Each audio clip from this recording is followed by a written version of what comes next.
welcome to another Drop Frames. It's been 3 days. I missed you. I didn't miss you too, though. I mean, maybe a little bit. It's been a little bit longer for Zeke. Cohh almost got me sick through the internet on Sunday, so you gotta... I did. Yeah, you gotta keep your distance from here. Stop it! Jesus. Excuse me. Good Lord. Can you imagine what coughing in public is gonna look like when we get back to normalcy? Are people just gonna are you just gonna cough and everyone's just gonna run away from you in real time? Pretty much. Zeke, what are you doing? Just putting up a little barrier here between. Yeah, that's smart. Me and Cohh here. That's smart. Yeah, I'll install some barriers. We should have had those in when all this started. So I'll make sure that next week we have some barriers between us. That's on you, really. Yeah, to be real. It is my fault. It is my Yeah. fault. Cohh, what episode are we on?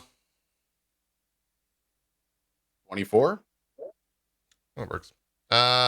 Zeke, what prompted the haircut? What I said Kratos. I'm sure you've gotten that 1,000 times, so I feel like it's not really a good joke anymore.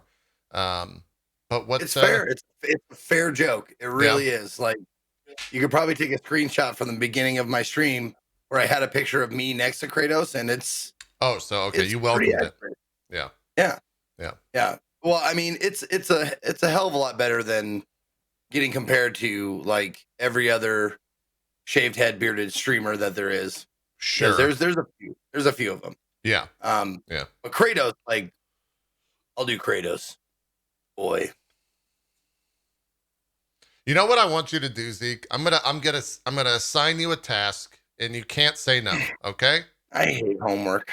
I need you, until you decide to grow your hair out, every single day, in the character of Kratos, to video tweet Max begging him to play God of War. Doesn't have to be long, but just, some simple tweets. It's on sale. I'll send you those links. And it's $9.99. I saw that. Yeah, on Amazon right now. It's $9.99. Yeah, it's stupid not to play it, essentially. Worth it. Yeah. Get it now. If you haven't got it, get it right now. $10 is insane for that game. Yeah, I agree. But yeah, I'll make a meme out of it. It's like, boy, I heard you haven't played God of War yet. Yeah. Yeah. And then eventually... Are you playing God of War yet, boy? Eventually, I'll reach out to the actual voice actor and we'll get him to start recording it. And then we'll get the actual voice actor for the boy, get him to record it. We'll get Corey Balrog on Twitter, get him to and then we'll get Max to play it. We got to go deep on this. You gotta help me out with this. Cohh froze, right? He's about to say something. You're gonna go. Oh, that's a good one. Okay. Yeah. that was a good one. You had a good freeze there. I need to be the funniest faces I can think of while I'm talking, and that way, just in case it freezes, we can just go from there. Just be super expressive in everything that you say for the entire show, and you'll get some good emotes out of it. What did you say? None of it came through. You opened your mouth and it froze. I don't. It's some dumb God of War joke. I don't even remember. Okay. That was terrible. Gotcha. Makes sense. This is good. It's like a little life redo button. This is great. Yeah. A little lag thing. Yeah. Self-censorship. I'll take it. Cohh, how has the past week of your chat asking you how sick you are every single 5 seconds been? What's that been like? A lot better than the COVID jokes, that's for sure. But yeah, it's been real, man. Like last Thursday is when I woke up with like body aches, and that turned into like extreme fatigue, exhaustion. For 3 days, I had a fever. My throat got super raw, moved into my lungs. I've been coughing for the last week. Like it was very much COVID-like symptoms for like the last 5 days. And I saw a doctor, did the whole teledoctor thing. Yeah. And they were like, yeah, even though there's a low risk from how we're hearing you're kind of running yourself, like we should probably make sure, and check. And took the COVID test, came back negative, and which is great because, apparently like 30% of those negatives can be wrong. So that's fine. But today is day 7, day 8. And one of the first days I've kind of felt where it's like, I think I'm finally pulling out of this. Like it's been a rough week, but yeah. Finally getting a little bit better. Hopefully you skip past it there. But in favor of our viewers, in service to our viewers, can we walk through the process of getting your brain scrubbed for the test? Sure. Yeah. So first thing you have to do is you have to see like a nurse if you're doing the tele thing. The nurse will dictate you have the symptoms, and then the nurse forwards you to the doctor, and that's when you do like the over voice and everything, and then the doctor forwards you to the test. So I did a drive-through test, and the test itself was actually pretty easy. Like I just drove to a place. There was no one else there in the morning. I pulled up. There were some nurses in full like marshmallow suit gear, doing that thing. They take out a really long thing. They tell you to grip your steering wheel and don't let go. Grip it or Apparently grip it. some Okay. people like flail like when it happens. Oh man. And I will say that really, really uncomfortable. Okay. It's like basically what they do is they stick this long thing like all the way back in your nose as far as they can basically do until it touches parts of your head that you never have touched normally. And then they tell you to stay as still as possible, and they do 15 spins. 3, 4, 5, 15 times. Oh, I thought it was just and a then one and done deal. No, 15 spins, and then they pull it out of your nose like quickly. And it was it was a thing, man. Like it directly afterwards. I remember when we did the spoiler cast with Max, a little bit before the show, he gave me like a tip about it, and the tip really helped. And that is right when you're done, not because you need to, but just immediately like blow your nose. And blowing your nose is like one of the only things I found that like actually touched that area. So like it was kind of like putting your hand on something that hurts, like it helped a lot. So I blew my nose like 3 or 4 times. And then what's funny is after the test, they told me to drive forward, and they said, don't leave for 5 minutes. And I was like, no, it's fine. And they said, no, don't leave for 5 minutes. If you have any problems, open your window and stick your hand out. I was like, what problems would I have? And they were just like, some people like it really aggravates them and it can distract them, and we don't want people driving. So it's like, okay. So yeah, I drove forward and waited and then left, and that was it. Did it aggravate you? And then the test came back about 28 hours later. Oh, okay. Pretty good. So no aggravation? It didn't aggravate you? Oh, no. Once it was done and everything, like it was the test itself, it was uncomfortable, no question. It didn't really hurt. It was just really uncomfortable. And the whole uncomfortableness lasted like a minute, and then it was just back to normal. Okay. All right. I didn't realize that they sat there and did like 15 turns. All the it's good. I hate to say this. All the like YouTube reaction videos of COVID testing that I've seen, they just like went like that and then they were done. They just pulled it out real quick. So I don't. Maybe you got. Oh, she like you got some new advanced testing. The turn. One of the things though, I'm 90% sure I took the same test that everyone else did, but she did say that the test I took, she just offhand mentioned towards the end, like, yeah, we've had a lot better luck with this one. It has a lot of less false negatives. I don't know if she meant the way she was doing it or the test itself. Like, I don't know if different versions of the tests have gone out. I don't know enough to comment on that, but she made it sound like the test I took. She felt, she was like, when you get when you get the result back, you can be fairly certain that's what it is. And I was like, okay, I heard differently. And she was like, yeah, but we've gotten a lot better at it and blah, blah, blah. And it's like, okay. So I don't know. Yeah. Okay. I feel like you got like the teacher's pet nurse decided that she's going to turn it when she does the test because it gets better results. Because I've never, in all the videos. She definitely counted out loud as she did it. It was kind of like, oh, man. How in like Guardians of the Galaxy, Rocket is like, steal that guy's eye, steal that guy's leg. Yeah. And they're like, and he's like, oh, you actually stole it out. Like, I'm just imagining how funny it is. I can hear the nurse in my head going like, I just fucking twisted this shit like 15 times in this dude's nose. He didn't even stop me. It was awesome. Yeah.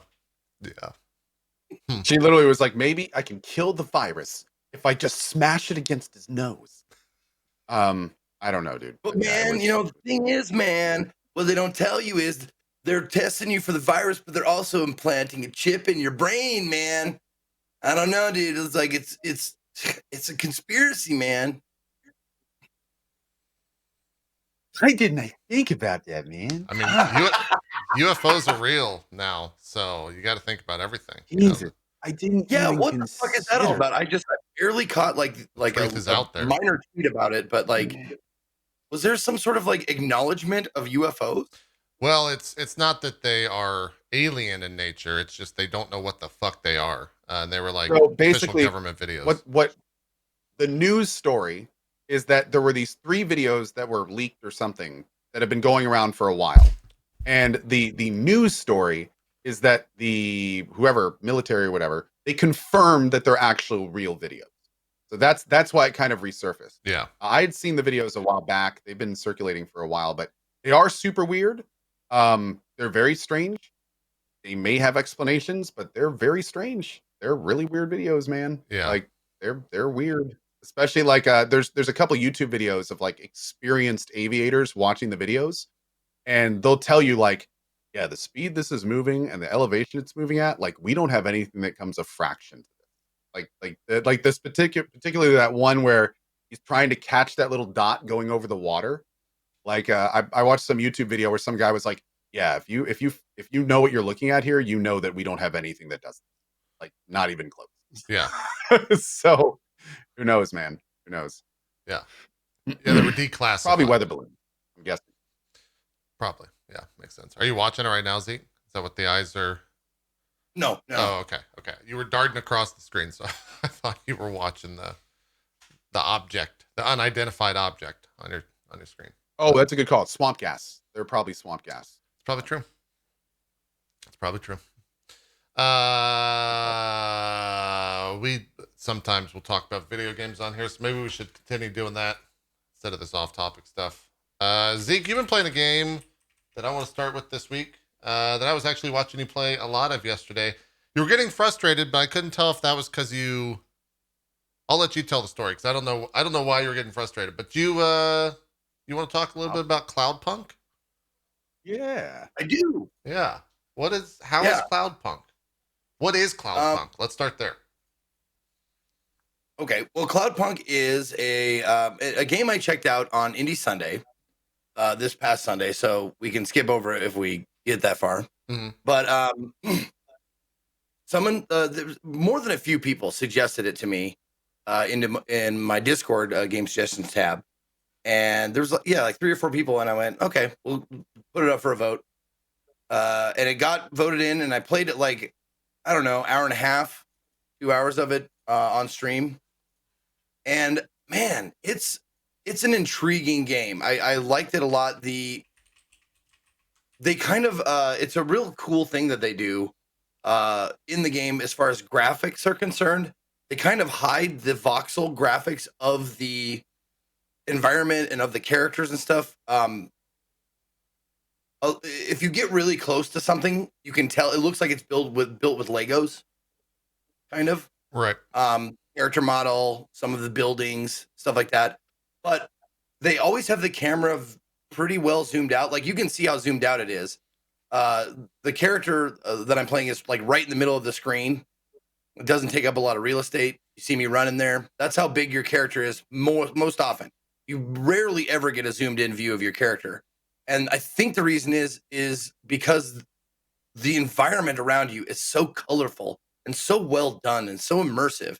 That if you got too close to the character, it might take you out of like the scenery because of the voxel graphics of, I don't know. Am I even using the right word? Voxel? I think voxels are correct. Yeah, absolutely. That is the right word. Yeah. Okay.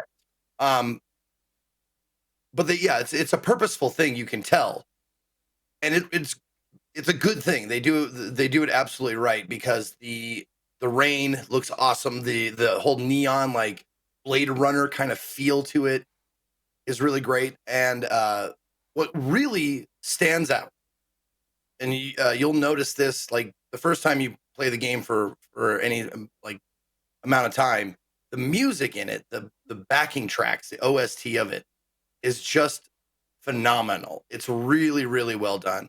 It fits the mood and the environment so well. It really takes you into the game. There are a couple of drawbacks to the game. Well, let me just do the whole indie thing. Okay. Yeah, you kind of explain what kind of game it is too. Yeah. Yeah. Cloudpunk is a neon noir story in a rain-drenched cyberpunk metropolis. It's your first night on the job working for the Cloudpunk delivery service. 2 rules: don't miss a delivery, and don't ask what's in the package. It came out April 23rd, so it's only been out for 6 days. Developed and published by Ion Lands, and it's $20 on Steam. It's on sale right now for 18. But it's I don't know. It's just like a third person, like way drawn back third person. I don't know, RPG ish sort of. You basically walk around. You get calls on your phone from your office saying, or the control saying, like, there's a package here, go pick it up, deliver it to this address. And along the way, story unfolds. Just for example, one of the first packages that you pick up, or second or third packages you pick up it up and it's ticking and stuff, and you have the choice between It's ticking and stuff. Hold on. You can't just skip over that. no, exactly. That's the thing. You have the choice between, like, I think it was throwing it away, like trying to like dispose of it, or delivering it to its location. And then I chose to deliver it to its location, and there are consequences that you get told about. It's like control calls you later and says, "Hey, that package you delivered there was an explosion somewhere in the town, but it has nothing to do with the package you delivered. We promise." Oh, So you're God. like, who am I working for? And shit like that. And there's androids in the game. It's well in the future, like thousands of years in the future. But you just play a delivery driver. You can upgrade your vehicle. You can get like the contrails behind your vehicle. You can get like plasteel bumpers, so you don't get as damaged when you knock into other cars or buildings and shit. Yeah. You can get boosters and stuff like that. But one of the things that they put in the game, which I thought was a pretty cool like mechanic for why you can't go too far up or too far down in your hover vehicle, is because like all vehicles have these regulators on them that will stop when you get to a certain elevation, and they'll stop when they get to the lowest end. So there's this like zone where you can, use your vehicle and stuff like that. If you want to go up to the higher levels, that's like where all the hoity-toity rich people live, and you have to get like permission or like, a pass to whatever. But yeah, you basically go around and you talk to all these different people. There's different side stories, side quests that you can do. The one I'm currently like really intrigued about is this android that you meet outside of your house, and she has lost all of her memories, and she spread all of her memories onto these old-fashioned, old-timey punch cards that you collect throughout the city. So you collect all these punch cards, and she slowly gets her memory back. And the frustrating part about that particular quest is they don't really give you a lot, because you collect 20 of them. You go back to her. She's like, "Oh, that's really good. I think I might get my memory back." Go collect 20 more. And I'm like, give me something more. Like, Oh, that kind of sucks. a little bit more story. Is it just a collection quest? Well, yeah, you collect 20 more and you bring them back, and she gives you like very little more to go on. But I really want to like figure out what she has to say and shit. And I've gotten 40 of them, and I'm not sure how many in toto I have to collect, but you don't have to really go out and complete the quest, because doing the main story quest, the things are just littered all around the place, like little drops. Like there's punch cards, there's old electronics, there's like lubricants and stuff like that. You pick up all these items, you can sell them, you can use them to like repair lifts and stuff like that, so you can go up to the next level of certain little areas. So there's an overmap. It's a big map too. That's something I want to really stress about. It seems like there's a lot of real estate in this game. But this is by far my favorite part. Yeah. So is this on rails? Like what? Oh, I guess not. You're not flying anywhere on the road. No, the cool thing about this is you can fly anywhere there's not a building. but they encourage you, or the way they encourage you to use the roads that they have, you go like twice as fast on the road. Oh, that's smart. So you can go off trail Mechanic. if you want to and fly around all over the place. But if you want to get somewhere faster, you use the roads and it just goes much faster. But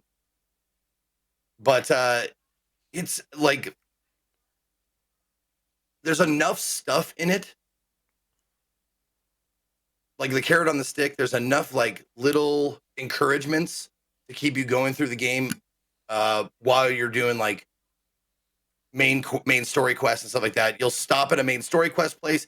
You'll see a guy, an icon on your map was like a little face. If you see a face icon on your map, that means that someone you can talk to, possibly get side quests, side story stuff from on your way to do the main story quest. And there's a couple of really cool quests. Like the end of the last stream I did of this game brought up a really interesting, like hypothetical question about AI and memories and that kind of stuff. And it was a really cool like discussion to be had that I won't spoil for you, but there's a lot of like neat thought exercises you could do with this game being, thousands of years in the future. Right.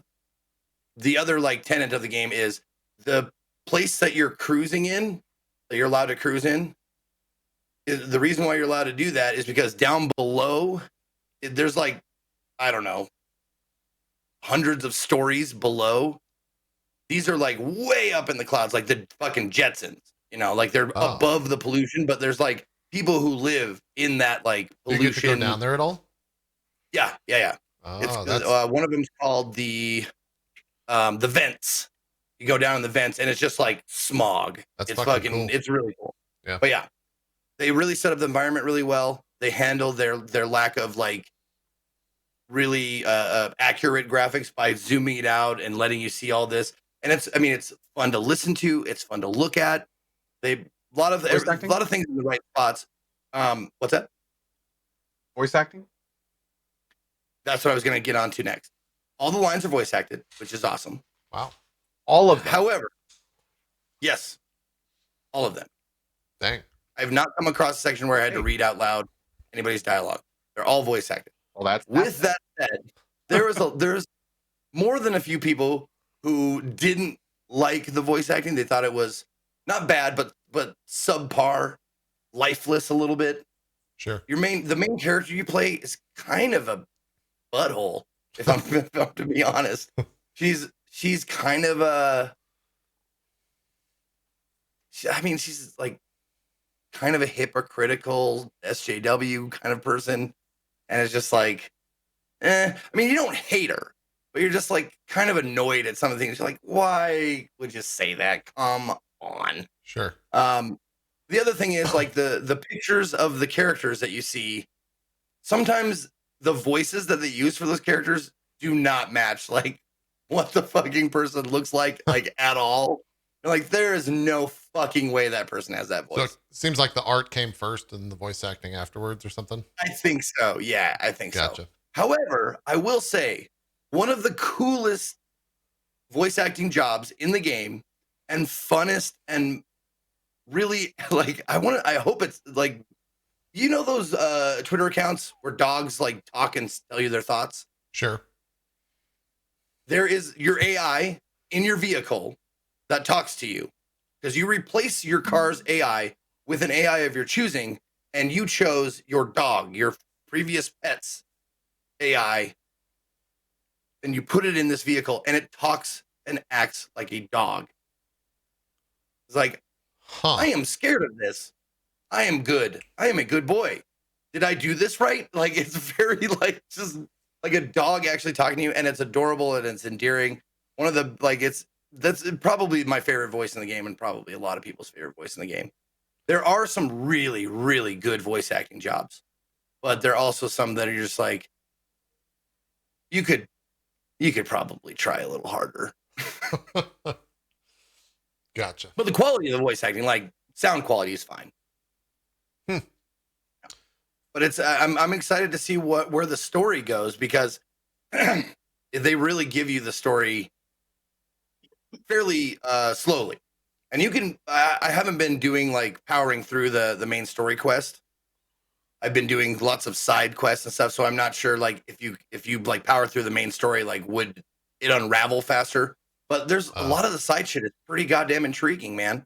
One of my favorite side stories, and I'll stop there. One of my favorite side stories is this guy who's complaining about this elevator that became sentient because elevators are controlled by like these like sort of dulled down AI. Okay. They have like decision making stuff, and one of the elevators became sentient, and I'm not sure if it refused to work or something like that, but it wanted to like eat all of the humans.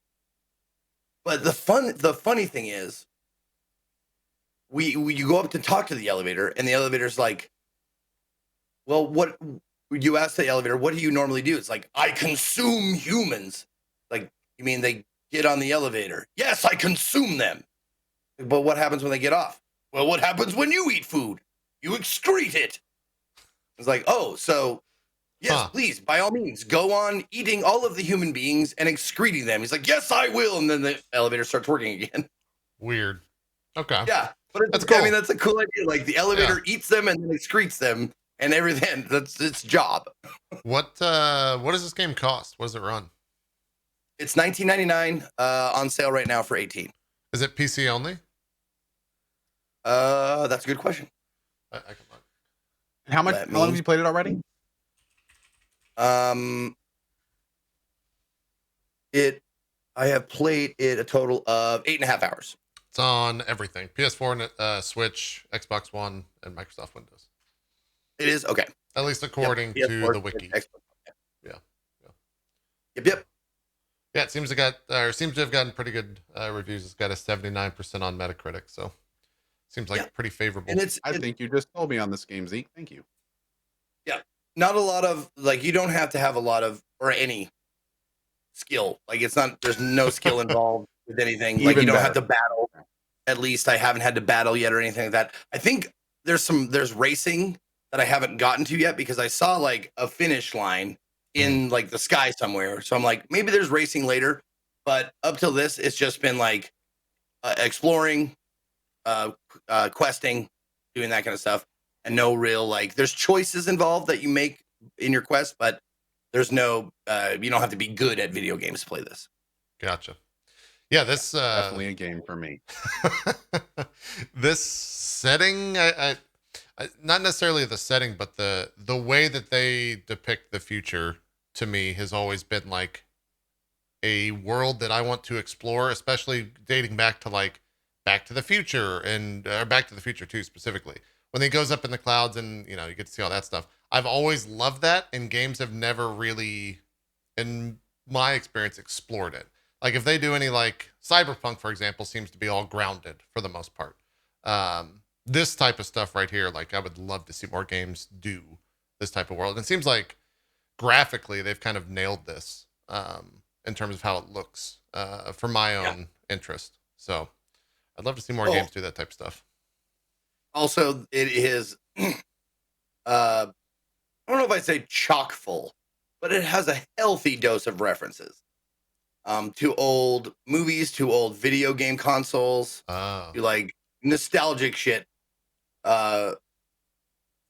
You find, like, just for example, you find a cassette tape and you take it to someone who's like a connoisseur of that kind of stuff, and they go, oh, this is a video game. And they go on to like describe an old like Commodore 64 like video game. Because I think the Commodore took those like cassette tapes, right, to play games. Yeah, cartridges, Yeah. So there's some nostalgic callbacks in the game too. Sweet. That's cool. Yeah. You said it $19.99? It's 10% right now on Steam as well, according to this Google search. I don't know if that's so $18.99. I don't know what that actually discounts it to. But yeah, it seems like not that $17.99, 10% off right now. Gotcha. Okay. Yeah, I guess it would be $2 then. Never math on stream. Cool. That looks cool. I'm interested to see what you think of it once you finished it up. Cohh, you're gonna play this? You said you were sold in terms of buying it. I think I am. I think I'm gonna check it out. I mean, it sounds like a super chill game. The atmosphere looks really cool. the full voice acting definitely pushed it over. And also, I got to admit, I definitely thought the car stuff was more on rails. So the fact that you can just kind of go where you want and there's exploring and loot and all like that sounds really cool, man. Definitely gonna give it a try. Yeah. I will say, if you get to the vents, be careful. Don't look for gaps between buildings. You might end up out of bounds, which happened to me. Good to know. Thank you. A gap in between buildings. I'm like, what's through there? And then I couldn't get back because I was fucking out of bounds. I'm like, God damn it! Yeah. So I like crashed around for like 20 minutes trying to get back. What's that? What was that? Is there like quick saving, quick loading in the game, or is it like checkpoint based? How does that work? That is one thing I will say. It is all auto save. There's no personal save, no manual save at all. So once you make a choice is made. Cool. That's it. Okay. Cool. That's cool. I like that. But I haven't died or anything in the game. Just dialogue choices. Like that's another thing that I wanted to mention. There's food and like beverages in the game that you can get. I don't know what they do. I have no idea what they do, other than like I ate some ramen. But as far as the effects go, like I have no idea. All right. So I'm hoping they reveal that. Maybe you should just stop eating and stop drinking and see if the character complains about it or something. The only option, really. I stopped doing that at the beginning. Yeah. And in the middle of a quest, she'll say it'll become a quest item like, I need a cup of coffee. So your quest, like your main story quest, stops until you get a fucking cup of coffee. Oh. Or I need some noodles. Well, there you go. That becomes your main objective, is to get fucking noodles. And then you can get back on. Just like in real life, if you want noodles. Yeah. Yeah. Cool. That's Cloudpunk. $17.99 on Steam, but it's also on PS4, Switch, Xbox One. It's on everything. So definitely check it out. I'd recommend if you play with headphones, man. Really good music. Music's good. Really immersive. Yeah, I remember. I think we saw this game first, maybe last E3, and I had that thought while you were talking, and then I got sad because we're not going to have an E3 this year. I made myself sad. I made myself sad. At least we're not going to have an E3 in the sense of the past E3s. It seems like there's some other like online things, like GameSpot is doing something I saw, and IGN's doing something. So it's a vacuum. Yeah. So like people are looking to fill it with something. We'll have to see what's going on. I'm real curious. I haven't looked into any of those things yet that they've announced, but if I were those platform holders, I don't think I would want everyone restreaming them like you can do with E3. I think you would want everyone on your own digital player, aka IGN's player and stuff like that. So yeah, I guess we'll see how that goes. I know PC Gamer is doing something as well, and they've been pretty open to restreaming. So maybe that might be good news for us. Even if we can't watch it with you guys, at least we will do sum up shows about all of them. Yeah, that's true. That's true. So, we'll watch all the videos on YouTube after the fact. Exactly. We'll just watch all that crap on YouTube or whatever, and then we'll do a big show and go down the list. Yeah, exactly. Someone was saying, FYI, PS4, Switch, and Xbox versions aren't released yet. They're later this year. I hope that's okay. That was good. That's a good note for sure. Were you checking to see if you had a dent in your head just then, Zeke? Yes, I was actually. Do you have a dent in your head? Like, I do. There's a little shadow you can see. Yeah. Sometimes. Apparently, that's not necessarily like that. If you wear headphones as much as we do, that's going to happen. And if you take your headphones off for a while, it fixes itself. So if you're at all worried about it, it might be the headphones. Yeah. I mean, we wear headphones for most of us wear headphones for 8 hours a day. Not if you need to anymore. Yeah, it's like glasses, exactly. Most of us wear glasses, Zeke, and you get little indentions here on the side of your head over time. Anyways, I don't want to be the only one left out. There you go. Do you actually wear reading glasses, or are those just like play glasses, prop glasses? No, they're real glasses, but they're just for prop. Gotcha. Do you have 20/20 vision? Is your vision like pretty solid? Last time I checked. It's been a long time since I checked. But yeah, I think I'm still doing pretty good. And I don't squint to read much. That's good. Where do we want to go from? I had a question for Cohh. Do it. Have you been using that the RTX voice or the the sound noise gate or whatever? Have you been using that? Yes, I've been using Okay. it the whole show. My speakers Review. are turned up. Okay, so I'm using it right now. I've been using it pretty much for all the shows. I used it for the spoiler cast as well. At the current levels that I have it, there is absolutely no question that normally JP would be like yelling at me at this point. In fact, I had turned it off for the spoiler cast, and I didn't remember I had turned it off until I looked in Slack, and JP was like, "Yo, Cohh, your speakers." And then I just flipped it on, and apparently it got fine from there. So it seems to be cool. It seems to work pretty well. I used it a little bit for the stream and didn't really get anyone commenting on it too much. I used it yesterday. I did an event with for Remnant yesterday with Anthony Compan and Sacriel. And the way that my sound setup works is that it's extremely what's the best word? It's weak. It's very weak when I have to have human voices come through my speakers because they sound like my voice. And that's all my settings are set to tune out a human voice from background noise. So even with that on, I remember like at one point being like, none of you guys can hear Sacriel and Anthony right now. And I was like actually surprised that they were not able to hear them. So it was it's cool, man. I mean, I can basically have my speakers on, I can be in Discord with other people, and everything works fine. Sweet. Yeah, there's been a tiny bit of bleed through, but nothing that's been to the levels that it has been before, for sure. The bleed through tends to happen if somebody is talking while I am. Right. If I'm silent, then there's almost no bleed through because I have it set up so it monitors the audio output. So it's filtering the output from the input. But when I'm talking, it becomes a little bit more jumbled because then my voice is like melded with the output voice, and it has a little bit of more trouble kind of clicking those out from each other. So yeah, and me and Zeke both know that per the contract, we're not allowed to talk if you talk. So correct. We'll just we have to treat all of our guests that. I mean, you guys remember what happened last time, and that was not good for you. Yeah, we had to wipe that whole episode and get the Men in Black to erase everyone's memory. You know. What episode? Anyways, forgot we also had to. Let's talk about the Remnant from the Ashes DLC here. Now, what is this DLC? What is you had like a PvP event here yesterday that was happening? Well, we had a competition, but it wasn't. There's no PvP. The way that it works is it is basically a survival mode. So you need a pre-existing character that's completed some of the tutorial stuff, but it doesn't matter what you bring in because everybody starts naked. So the way that it starts is that you start at 0. Everyone's naked. You're surrounded by stores, and you all have a set amount of currency. What's on the stores is random. The bosses are random. The levels are random. And there's a timer you can see in the top left there that is clicking down. And every time the timer goes down, a difficulty level gets added to your overall total, and everything gets harder. So it's basically a roguelike survival mode. Interesting. When you die, when your team dies, that run is done.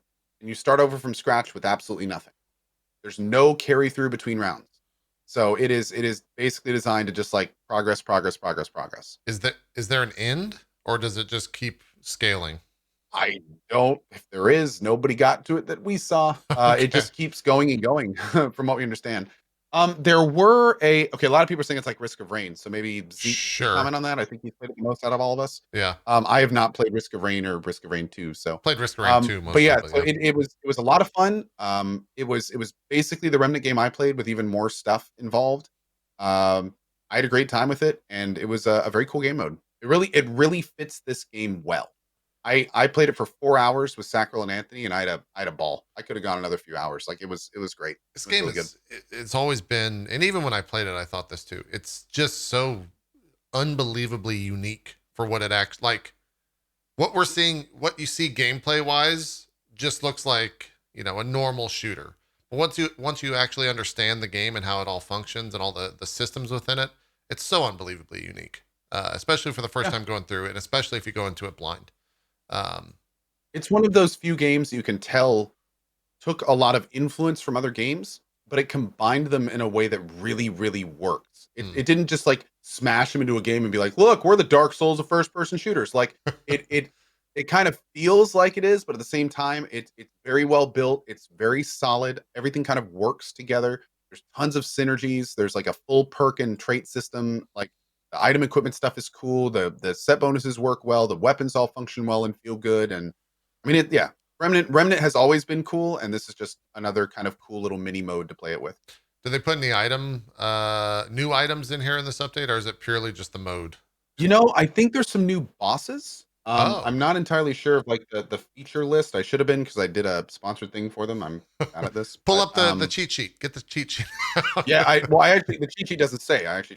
Okay. Maybe it's not my fault, then, right? Yeah. But yeah, it's the swamps of Corsus DLC. The main thing is the new mode, and then there's new bosses in the new mode. Oh yeah, pick up new items, new armor and skins, new weapons, new mods, and new traits. So it doesn't say how many, but there's a lot of stuff. There's also with the survival mode, there's new bosses, and yeah, swamps of Corsus swarm with new content.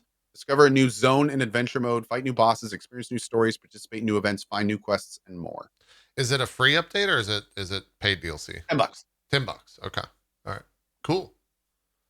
It's yeah. I think that people that liked Remnant, and especially people that like Remnant and have like a small group of friends they play with, this will be like a no-brainer for them. Sure. Yeah. Like I could see people spending a long time in survival mode. Yeah. Is that a character, or is Sacriel's name in the game Billy Whitebeak? That's Sacriel. Sacriel has all sorts of funny character names because he doesn't like being Sacriel in games because people will tend to like follow him and snipe him and Billy stuff. White. So he was doing a lot of Valorant lately, and I think he mentioned at some point that that's his Valorant name. Yeah. Okay. He has a lot of very creative names. Yeah. I hate it. Is that monster Pretty new? great. I feel like that monster was a pain in the ass when I played. Oh, did they? I don't know if that particular one was. Do you know if they fixed the final boss or tweaked the final boss or did anything to the final boss of the game? Okay. We didn't do anything with the final boss. I'm not sure. I still remember that was like the biggest glaring issue was it was actually just bugged, right? It wasn't necessarily a design flaw. It was just, I think it was just bugged, if I recall. Or maybe it just sucked. I don't remember exactly. Chat saying they fixed it. So I guess whatever issues that There you go. that were bugged got fixed. So it's cool. How much is that base game now? Is that still $30? Do you know? It is. Let's see. $23.99 for the base game. Cool. Yeah, it's on sale. Smart. Yeah, if you have not played this Definitely before, worth it. it's Fun worth game. Remnant is a cool game. It's definitely In fact, fun. it's so cool of a game that a major company was like, "We need to make one of these," and they have Outriders coming out. So That's yeah. right. Yeah. That's a Sega game, right? I think. Square. It was Square not, I Enix. think it's Sega. Square. Yeah, I want to say it's Square. Yeah. Yeah. I think they did like a. And don't get me press wrong, release for that. Outriders is not like a copy of Remnant. They look somewhat similar. The gameplay loop of like a harder first-person shooter kind of thing looks like it's going between the two. Cool. We'll see if If it's I any good. remember correctly, because I played this for, I don't know, A while. I remember. 13 hours like a while ago. The multiplayer in it's really well put together. It's easy to jump in, jump out, all that kind of stuff. It's kind of idiot proof, and it works. You got it. Yeah. 3-player co-op, real easy to jump in and out. You can start new campaigns on the fly whenever you want to. Yeah, it's definitely it's a very solid multiplayer experience for sure. Cool. Let's do a choose your adventure. Zeke, since me and Cohh have played some of the games, Cohh hasn't played Gears yet. Where are we going? Are we going to XCOM Chimera Squad? Or are we going to Gears Tactics? What are we talking about next? Let's see. Let's do 1 is Gears, 2 is XCOM. Let's do it. Well, you random. 2 XCOM. XCOM. Talk about Chimera Squad. All right. Because I want to hear about both of these, because both of these are kind of in my wheelhouse. Turn-based tactical, right? Yeah. I mean, yes, they are very much XCOM strategy games, which I think before we talk about both the games, we can maybe talk about that it's really hard to stream Gears and not say, yeah, it's pretty much like this is an XCOM game. but it's not at all. Because they do a lot of things differently. But even Chimera Squad is like an XCOM game, but not in a lot of ways as well because of how they changed some of the things up. So yeah, maybe we Have should you just. both played both of them? Cohh hasn't played Tactics yet. I have not played Gears yet. I Yeah. played Chimera Squad a little bit. Yeah. I don't know how long I played Chimera Squad, maybe like 8 or 9 hours. Game's really hard. Or I played it in the sense that maybe there's two ways to approach it, but we'll get to maybe I'll bring this up after the fact after we introduce it. So Chimera Squad is XCOM if you had heroes instead of custom characters. You cannot, to my knowledge, only 9 or 10 hours in, you cannot create a character in XCOM. You're given kind of like these archetypal characters that like have a certain amount of abilities or certain set abilities that every so often you get to kind of choose one of two. And that in its own is already a pretty big change to kind of the XCOM formula. But at the same time, it is I think, pretty fun change if you don't necessarily really, really love being able to like customize your characters in terms of like hair and all that stuff. Like you can't make a Zeke character, but you can play, I'm blanking on some of the names. You can play a snake named Torque that just like in the other XCOM games can pull people across the map and then like, I forgot what the ability is, like Python them up and like crush them. Yeah, wrap them up and just do a shit ton of damage. So you approach the levels with so many more like options in mind. And also unlike traditional like XCOM 1 and XCOM 2, the levels are much more compact. And also the turns are not, you don't move all of your guys and then stop and then they move all their guys. There's a turn order. So like you'll have like your guy, and then when your guy's done, the enemy guy is going to go, and maybe another enemy guy is going to go. But you have different abilities to like knock those turns back and different things like that. And that's kind of what the meta aspect of the game goes into. And then before all that happens, I need to probably pull up some footage so we can see what the fuck we're talking about. Or at least viewers can see what the fuck we're talking about. Before all that happens, you get a breach thing. And there's, depending on the levels, 1 to 3 different breach moments that occur throughout a round. And the breach is essentially what you would think. You're breaching into a room. And so you can choose like, all right, this guy goes in the window. These 3 people are going to go in the doors. The first person that goes in this door, because of the map RNG, is going to get blah to happen to him. And the last person is going to get +1 armor or something like that. And so then it becomes kind of like, okay, how do I want to enter into this and all that stuff? There's a lot of different aspects to it that make it a not XCOM style game traditionally. But I think it's a welcome change. Ultimately. And the whole world map and how to manage the unrest and yeah, I didn't even talk about that. That. Don't involve combat. Yeah, like it's definitely it's like a really, really, really developed mini game in the XCOM universe. Right. It's kind of wild. Yeah. I struggled with it in terms of difficulty, and this is kind of what I think is the more interesting part when it comes to the conversation around the game. But I think I struggled with it for 2 reasons. 1, I suck, and 2, I went in with like, I think this game suffers from the idea of being like certain heroes work well with other heroes, right? And when you get upgrades, you can't, like, from my understanding, a hero is locked to that weapon. I don't think you can give a person that uses an assault rifle a pistol. So if you upgrade the pistol path and you only use one hero that has a pistol in your party, then it's essentially like the wrong upgrade path or the wrong party. Because there's a handful of heroes that have pistols, and if you're playing on harder difficulties, this comes into play because the game's fucking brutal because it's an XCOM game, right? So if you have like this upgrade path that's only affecting 1 out of 4 of your heroes, it's essentially a bad pick in that degree. And you can't go back, like you're locked to the certain number of heroes that you get from the start. You choose 4 if you skip the tutorial, and then very quickly you'll get to choose 2. I think as the game goes on, you'll get to choose the rest. But if you choose like a singular pistol hero, you're essentially wasting that money and that time that it took to upgrade that. And it took me a while to understand that. And because of how difficult the game is, I like pushed pretty far into one of the 3. It kind of splits into 3 paths. You choose which type of enemies you want to fight in the beginning of the game. And I got to, I don't necessarily know if it's like the final time you fight the guy or the first time you fight the boss of that specific faction. But I walked into the room with my 3 guys because one of them had died. And I was fighting 14 mobs by the end of by the end of the room. And I just quit. Like I just ended the stream because I was gonna die no matter what. And I was playing honest man. And when your heroes die in this game, the game is over.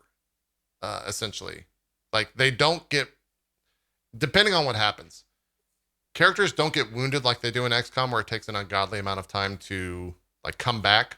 They take 2 days in my experience to like, get rested or whatever to go into the med bay.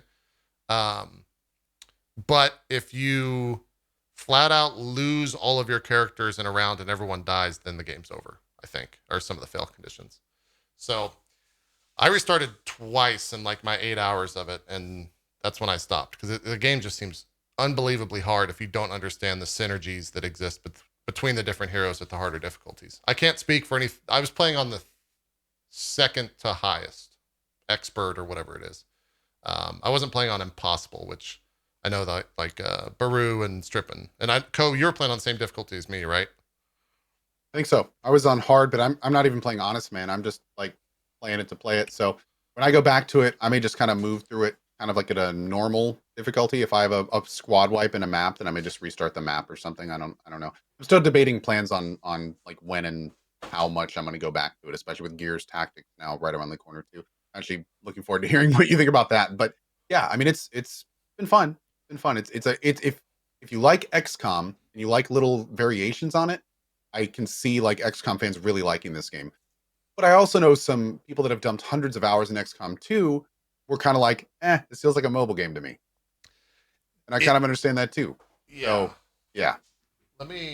I'll go out to kind of like the out of mission stuff, because it has a it's important completely to different mention, feel. Until early May, this game's $10. Yes. So in terms of how much time it will get you, just raw value, like I think XCOM fans at this point are kind of like, if you want to pick up this game, pick it up soon. It's $10 and you'll have like a 20 to 30 hour experience in your back pocket for when you want it. For a single playthrough. Yeah. Yeah, it's going to be 20. It's 50% off right now. Right. What were we going to say, Zeke? So my question was, so the story of this particular game, it sounds like, and correct me if I'm wrong, that it's not the story of you, the commander, but it's of the squad itself. Because in previous XCOM games, it was just like, they didn't have their own storylines, the troops didn't have their own storylines or anything like that, unless you made them up or whatever. But yeah, in this game, do these characters have like their own personalities, motivations, and shit? Now, interestingly enough, you actually need to take it even a step further back, because remember, any character can die. So this is much more a story about a specific city, the events that happen in that city, and kind of like it's a little footnote in the XCOM universe about what happens after 2. So it's even though the tutorial, if you play the tutorial, you get like animated full color page pictures of like this specific unit you're playing with and kind of their little story and stuff like that. But I'm 90% sure that cuts out as the game kind of opens up, and it becomes much more about like this commissioner telling you about this event and this police chief talking to you, and then this character doing this, and you're trying to find these 3 specific evildoers and stuff like that. Yeah. It's not really like it kind of keeps referring to this kind of amorphous you, like you're a character kind of helping plan, but as far as I know, there's not even one of those really. It's just kind of like the situation. Yeah, they never like, you're never like referred to. It's like what Cohh said, the amorphous you, I think is the best way to say it. Like you're not playing Sarge, you're just playing the overseer in a sense. You're not a specific character that I can tell. But Yeah, there is some. One thing that was honestly kind of Well, that's what, annoying for me is in between the missions, the characters will just talk, or there will be like a TV ad that'll happen or something, and they're long. Like, and they're also very loud. They'll go for like 30 to 45 seconds. So if you're streaming the game and you're just talking, you're like, hey, what's going on? Some other person's just like, and then we went in, and oh my God, there were so many people inside, and we got shot, and it was crazy, Bob. There was just so many people. So you just have to sit there and just like wait for them to finish. well, But they're someone was somewhat saying that- humorous. Yeah. Someone was saying that I don't tell me if this is true or not. You play these characters. If they die, you have to play the mission over. Is that right? I think if some of the characters That's die, I think that's earlier. kind of like the game. Yeah, like If you're playing it on the right difficulty, yeah. the characters can't necessarily die. If they die, the game's over. But the only way that they die Okay. is if you like fail the mission, if that makes sense. Right. But it's very That's easy what to I'm fail the saying. mission. Like you will stick with these characters throughout. Yes, you will play these characters and they will. You can see a little bit here in kind of the armory. They have like fully realized tech trees that you can like choose one or two, just like in other XCOM games, where you can choose one Now, or two abilities. Does everybody like who starts the game get you start with the same characters? No, if you skip the tutorial, you can choose which 4 characters you start with. Oh, okay. However, That's cool. I don't recommend that, at least for a first playthrough, because I think the 4 characters that the tutorial starts you with have some sense of synergy with them. If you go and just choose 4 characters because you think they look cool, you're going to run into potentially the situation that I did, where you're fighting robots and you chose a character that is best against organic creatures. And so his abilities are nullified. If you want to speak my language, like Darkest Dungeon. Like you don't go in with all lepers, you know.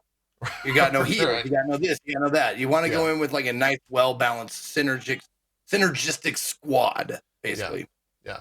There Yes. You can do 4 lepers, but you know what? We're not talking about Darkest Dungeon. I'm itchy for the next installment. Yeah.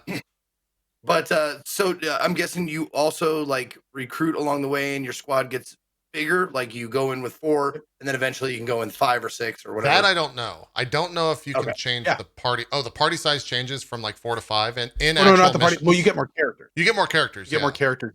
Yeah. Yeah. Chat saying always 4. Okay. And to be honest. Okay, so you never get a bigger squad, but you do get more people to choose from? Yes.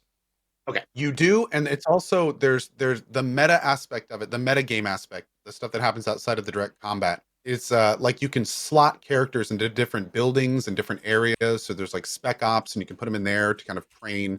There's like a research department. You can slot a character into there during a mission to get research to go faster. So you kind of have an entire team, and then you have your 4-person combat team, and then the rest of the team can be kind of disseminated across different functions in your base and the time progressions. Yeah. I'm curious, Cohh, from your experience in the time that you played the game, I felt like every mission was a VIP escort or a get out type mission. Where in XCOM, it was like kill everyone and then the mission ends. This one was like get inside, go steal something, and then leave. And I never liked those missions in XCOM. They always gave me a sense of anxiety that wasn't fun. Because I was always so worried. The things that I never, the stuff that I never like in XCOM is enemies that don't stop spawning. And that there seemed to be a lot of that in this one. Yeah. Which I really am not a huge fan of. So like, you'll be needing to get somebody and move them out. And every 3 turns, like 3 icons appear on the map. And the next turn, 3 enemies are going to spawn there. So I'm not a big fan of that mechanic. Which happens to be a pretty big mechanic in the mission types you just identified. Yeah. But yeah, it's a thing. I don't know if it kind of goes a lot or gets a lot better. Maybe it opens up as the game continues, but yeah, those are not my favorite either. Yeah. I paused this clip real quick to show the breach thing because we talked about it. Okay. See here in the top left, this is how all the missions start out. It tells you how many enemies are going to be there and if they're going to attack you or be defensive. That's kind of what those icons mean. And it says the first unit through this entrance will have their weapon disabled. So then you can, I'm making a dumb clip here, so I'll continue in just a second. But basically you can choose the order which your 4 guys go through that. and then you'll see it kind of play out in real time. They also get breach abilities so that when you breach, you can choose like your healer, for example, will heal everyone before you go through. Or someone can throw like a holo targeting thing inside the room. So all enemies within this first encounter all have holo targeting on them, which is like plus 15 aim or something like that. So that type of stuff is very cool. And this breach mechanic is very well thought out. And it's also, I think, my favorite part because it just feels cool. And it's a really cool thing to do because you immediately get into the room and just start fucking shooting people. And you get to see this stuff in like slow-mo and make decisions in real time. And it's kind of like a free action round, essentially. But there's also, as you can kind of see here in the bottom center, sometimes their icons will be red and they'll be aggressive. So that means after your breach round, the guys that are aggressive will take an action against you while you're moving into position. So you want to take those guys out first a lot of times. Gotcha. Okay. And so it's important to remember that. But it also gets, I don't know how far Cohh got, but it's an XCOM game. There's XCOM 2 enemies. So in the robot path, I was walking into rooms and seeing like 2 automatons and just like freaking out because there's a fucking automaton there with like 2 mechs, which are the guys that can shoot rockets at you. And you're just there. And then you have like there's these ninja guys that are just crazy strong. And you walk into a room and there's like 10 guys there. And I would just kind of be like, this is gonna suck, and just hit activate, and then I would go and have a really tough time. I just found the game very difficult for a lot of reasons, but I think it was because 1, I'm bad at it, and 2, I didn't have the greatest synergy character-wise. Well, I'll tell you this. And someone in my chat said it, and I could not fucking agree more, that the breach mechanic and idea is so much better for people. Like, I'm sure for a lot of people, but especially people like me who hate doing the like half move Overwatch, half move Overwatch, half move Overwatch. The breach mechanic, like, let's fucking tangle, let's go. I love it. Yep. What's also really fun is most of the time the levels are built around the breach mechanic. So the levels will be like, you have this many encounters, and you basically do an encounter. You generally start with a breach. So you can set it up at the beginning, like you're breaking into a room or breaking into a refinery or something. You then play out that encounter. Once that encounter is dead, then you have a new breach into the next area. And then you have that encounter. And then when you finish that encounter, it's a third breach. So, and then what's also kind of fun is not only do you have the abilities, like JP was talking about, but different types of people can breach in different ways. So sometimes you get a breacher that can like go through a vent, or sometimes, you can bring key cards to get into locked doors, or explosives to go through walls. So there's a lot of variation in the breach mechanic. It's fundamentally well developed. It's not just like which is what I was worried about when I first saw it. I was like,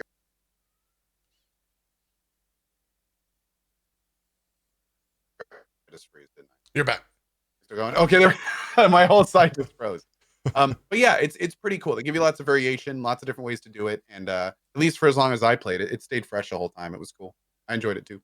Gotcha. Okay, so I wanted to show this mission, and someone in chat just said that this mission is the hardest of end missions.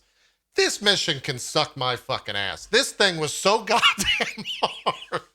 I want to show you what happens when you get to the final room here. So if you're at all worried about the final area of the robot guys, there's no cutscene or anything that happens, but there's an amount of mobs in there. And I literally just ended my stream. I stared at the screen, was like, "Fuck this! I'll see you guys tomorrow." Because of how difficult. I knew that I was dead. There was no way that I was going to get out of it alive. And it's very fucking crazy. So I went in here with 3 guys. I'm fighting these like, I guess they're like samurai. They look like Wolverine dudes, basically. I don't know if they were in XCOM 2 or if they're in. Yeah, were those guys in War of the Chosen, or were those only for this game? I don't remember. I don't recall if they were at all. But here's a little bit, by the way, of like the character stuff, Zeke, where you can see like the different dialogue. And this happens between every breach. It's not necessarily like the biggest character building, but it's like, there's a guy behind this wall. We need to make sure that we go through the whatever. We can also go through this vent. Good luck, soldier. And then you get into it. I kind of like the comic booky drawings. Yeah, it's very lighthearted Yeah. Compared to the other XCOM stuff, for sure. And the dialogue is pretty funny. Like I remember one section of dialogue in between missions as I waiting for this to play out before we move on. The snake lady is talking to another character, and the character was like, "Oh yeah, I'm Canadian, and so and so happened in Canada." And she goes, "Oh, I love Canadians." The snake lady does, and she goes, "Really? What about?" And she goes, "They taste so good and sweet, Yep. like the maple syrup or something like that." And the other character's like, "What? Like, what are you talking about?" So that was pretty fun. It was, yeah, they're maple flavored, I think was the big goof. So it's pretty good. This is the final room here of this section. As we breached into it, there's a boss in here that spawns. There's also a lot of things in this game where you have to like react pretty quickly to stop things from spawning or stop an enemy from activating something, or basically get over to this and use the free action, kind of like the evac point, but like stop them from hacking this computer type deal. And that complicates things a lot. You can see on the top right hand thing of the screen here with the turn order, there's a lot of guys that get to move in between my characters. And as you'll see here in about 2 rounds, there's about 4 more characters that are going to spawn into this room. It was not a good time. It was very fucking difficult. I think I entered into this mission too fast. Jesus, man. Is ultimately what happened. Or I went in with the wrong heroes, or I don't know. I think nades are unbelievably strong in this game, and I had none. So if you're looking to jump into this and you haven't yet, I think that might be like the proest tip, is to get grenades as fast as possible, because AoE damage is so unbelievably strong. But yeah, this to me was just like the point of like, God, this game's fucking ridiculous. It also becomes a point, like, I think in the original XCOMs or other non-Chimera Squad XCOMs, you would look at things and say like, what is the highest percentage shot? And how can I whittle down the forces as quickly as possible? In this one, it's what hero or what enemies are going next, and how can I stop them from going? Like That's a new level with the that. thought process changes, and that's either good or bad depending on if you like that or not.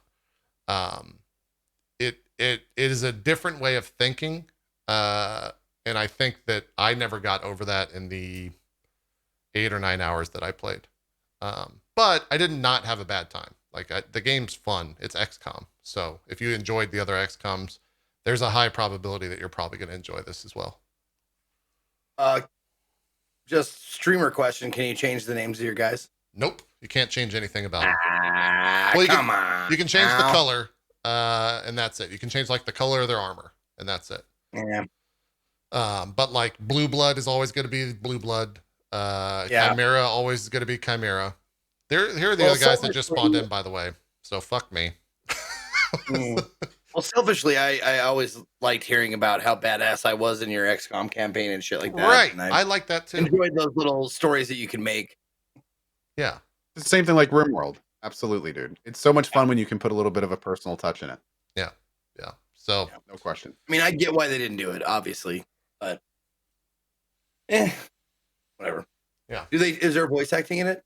Yes. All the characters voice acted.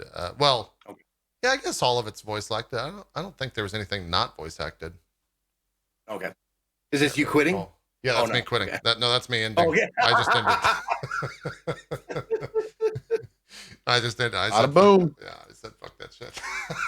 Right.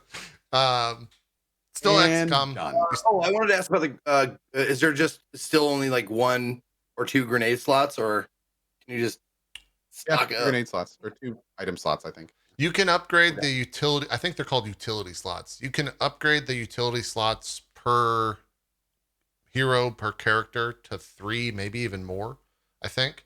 I think there's a lot more. Like, at base level, there's 2 weapon slots, there's a breach slot, there's 2 utility slots, and there's an armor slot. And I want to say that you might be able to upgrade some of those other things. Maybe the utility slot up to 3.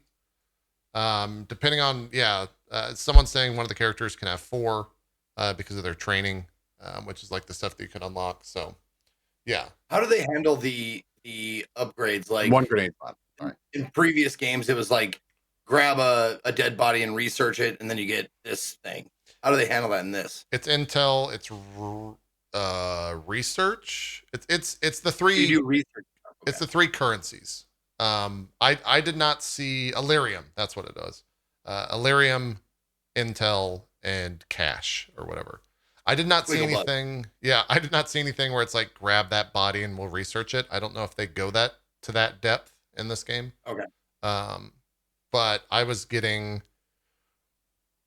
masterwork pistols with only cash or intel research. So there might be other stuff that I haven't seen yet that requires bodies like you're saying. But I have not seen that. I don't know if there's any new units as well in this game. I didn't get far enough to really see that, but I think it's all like XCOM units for the most part. XCOM 2 units, I should say. I'm saying you can knock out people to gain intel. Oh yeah. You can go over them and like melee them, and it's 2 to 3 damage on the melee. And if you do that, you'll gain intel. So that's one of the best ways to kind of like, not power level, but essentially, if you have the option to like shoot someone, or you have the option to go knock them out, and you can knock them out without, incurring that much damage or that much loss, it's definitely better to knock them out. Yeah. I just figured like, the bunker is over there. Yeah. Just beating the info out of them. Exactly. So yeah, that's Chimera Squad. It's $10, by the way. Final question. I'm sure the answer is yes. For people who like XCOM, they'll like this game.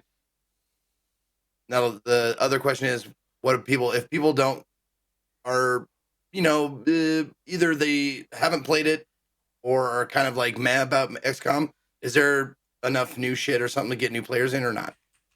What do you think, Cohh? I mean, the story itself is like, and I got this question a lot during the Chimera playthrough. It's like, hey, this looks kind of fun. Should I start with this? And whatever I told, or what I would tell those people, is if you like Chimera, you'll probably like XCOM 1 and 2. They're phenomenal games anyway. You should play them. I'm gonna just go die over here. Okay. You want me to give my small? Okay, no, you're good. Yeah. Go ahead. Okay. I'm gonna mute myself. Okay. All right. You have a coughing fit, and we'll all watch anxiously. I think that the breach mechanic is interesting enough that if it is something that does interest you and you play on like a normal difficulty, it does a fairly okay job of like introducing you into the world of Gears. I think the idea that it's $10. XCOM. What? XCOM, you mean? Yeah. What'd I say? Oh, I said Gears. Gears. I've been doing that a lot on my own stream. Yeah, I think it's $10, right? So like $10 for a 20-ish hour campaign that has a decent amount of replayability is like pretty good. It's a pretty good price for that. If you're at all like interested in dipping your toe in, your toes or a singular toe. Yeah. And one thing important to mention though is like XCOM Chimera Squad is a small, different perspective on the XCOM universe. Right. If you think that looks cool, you are far better off playing XCOM Enemy Unknown and XCOM 2 and then the subsequent expansions, because those are like fully developed, long, really well done standalone games. Also, it's important to mention that the lore and the game world of XCOM Chimera Squad picks up shortly after 2. So if you really kind of want to fundamentally understand what's going on, why they're at that point, what's going on in the lore, you at least play 2 first. And it's the kind of thing where it's like, if you're going to play 2, you probably want to play the first one too, because it's a fantastic franchise. And it would be kind of unfortunate to not have that kind of rich foundation going into Chimera Squad. Yeah, that's a good point. I mean, the story in XCOM has always been pretty bare bones, but it does make sense. Like you won't understand the cool factor of having a snake on your party won't seem cool to you because you haven't fucking fought those assholes in XCOM 2 a bunch. Sure, yeah, Like that's understood how fucking fair point, annoying they are when you get Yeah. pulled across the map and you're just seething at the fucking monitor. But now when you do that to other people, you're like, that's cool. That's fucking sweet. And you can Yep. upgrade that. And you're doing 5 damage each every time that you strangle them on. You're like, that's fucking pretty good. I understand why the enemies did that every time. So that's also a reason to maybe jump into the other stuff. I don't know how expensive XCOM 2 is right now. I don't know if that's on sale as well. But it goes on sale pretty frequently, I think. Yeah, not only is right, XCOM 2 is $15 on Steam right now. Okay. Or the Chosen is $13. Enemy Unknown is $7.50. That's a lot I'm of pretty content. sure all of those on sale. Yeah, that's a lot of content for like $30, right? Yeah. And then let me see if there was still a sale. Oh no, I was gonna say there was a sale on GOG, but apparently that ended. So it looks like Steam is definitely the best price right now for those. Cool. Yeah, so that's XCOM Tactics. I might go back to it after I finish Gears. I don't know yet.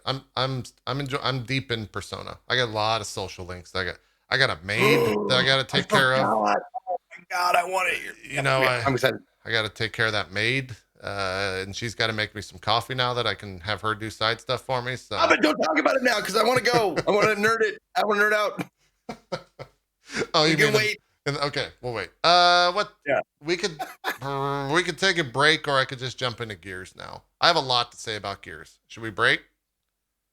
We can do mine. The next game I played, Okay. the Death Trap Dungeon. We'll take a break from the tactics then, and then we'll jump into Gears when we come back from the break. What?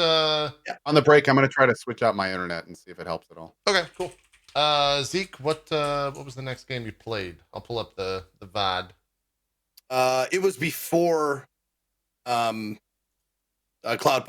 Gotcha. But I played it for a day and a couple of hours. It was probably about, I don't know, 10 hours. Yeah, about 10 hours of playtime.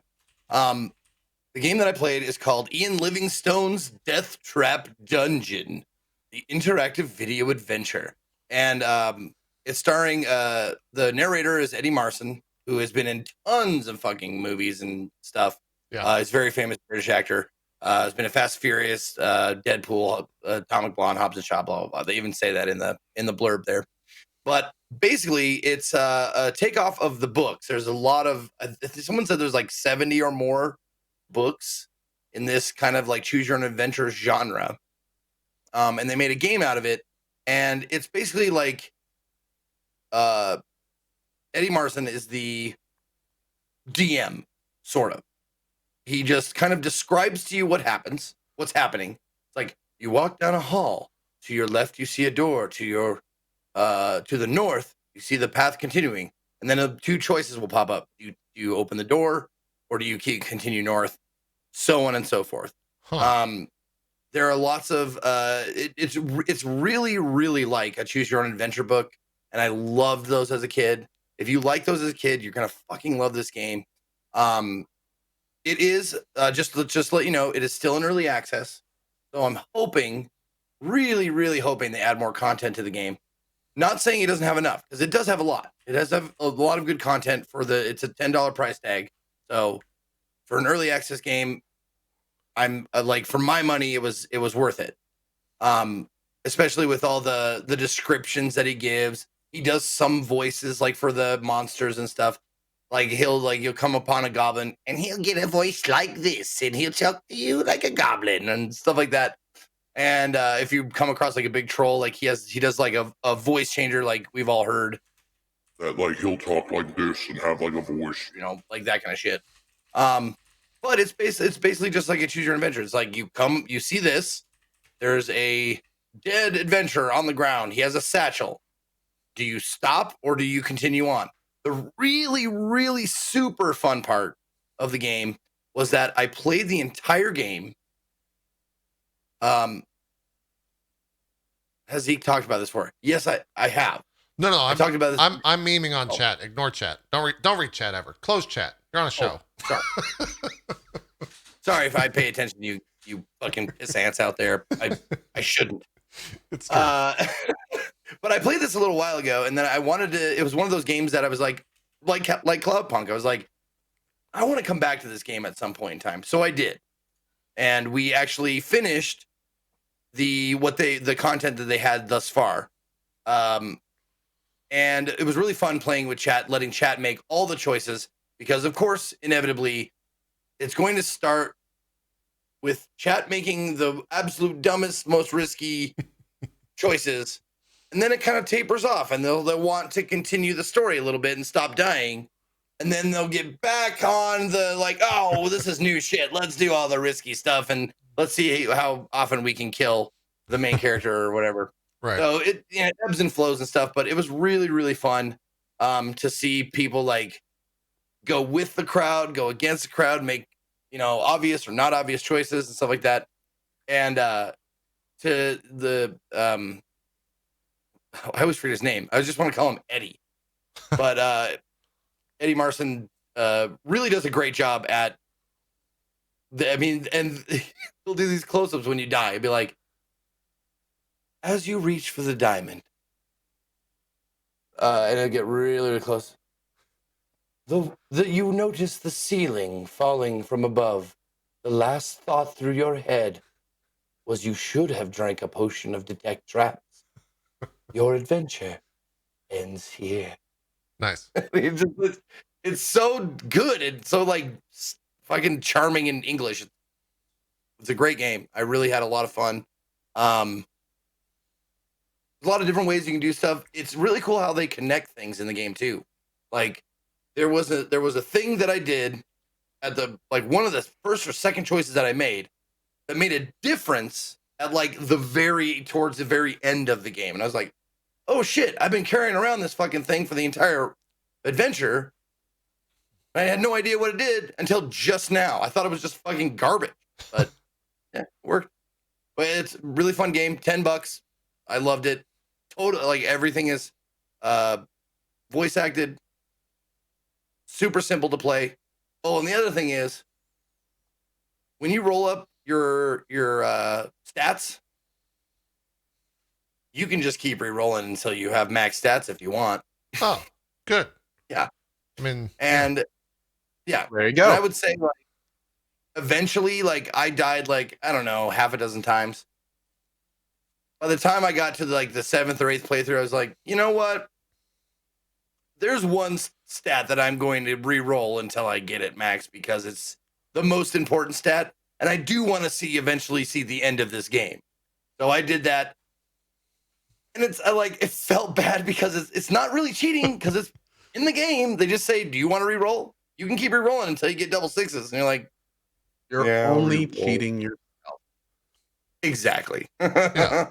But I eventually got to the end of the game. And you cannot complete the game without doing certain things. So if you get to a certain point in the game and you haven't done something previously, you'll just have to fucking restart the entire thing. Couple bad things about the game. No subtitles. They really, really need subtitles. They're working on it though. They said the next patch they're gonna have subtitles. Cool. So that's good. Second thing is, most of the cutscenes of him talking to you and telling you what's going on, most of them are skippable. There's a few that are not. Please make those skippable. I really, because if you die, you're gonna go back and do a lot of the same shit again. Once you figure out the right way to do things or the most beneficial way to do things, you're gonna have to see the same things a few times. Please make everything skippable. That goes for all games. Cutscenes, make them optionally skippable, no matter what. Thank you. That's true. It's a nice perk. What's this game run? Did you already say?